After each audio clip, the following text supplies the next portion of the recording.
Diwali special बेसन लाडू। चला तर मग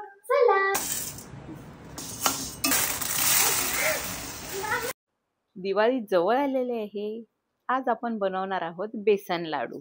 बेसन लाडू बनवण्यासाठी मी डाळ अगोदर छान भाजून घेतली, रवा अशी दळून आणली। आता मी लाडू बनवत आहे। त्या लाडू बनवण्यासाठी बेसन आपण छान भाजून घ्यायचं आहे। 30 ते 40 मिनिटं आपण छान बेसन भाजून घ्यायचं आहे आणि दुधाचा किंवा पाण्याचा हापका मारायचा आहे आणि बेसन चांगलं थंड झाल्यानंतर त्याच्यामध्ये आपण पिठी साखर मिक्स करणार आहोत आणि स्वाद येण्यासाठी छान आपण त्याच्यात वेलची पूडही टाकणार आहोत आणि डेकोरेशनसाठी आपण त्याच्यावरती मनुके किंवा बदामही तुम्ही लावू शकता। आणि तुम्ही बघू शकता इथे किती मस्त आपले लाडू बनवून तयार आहेत।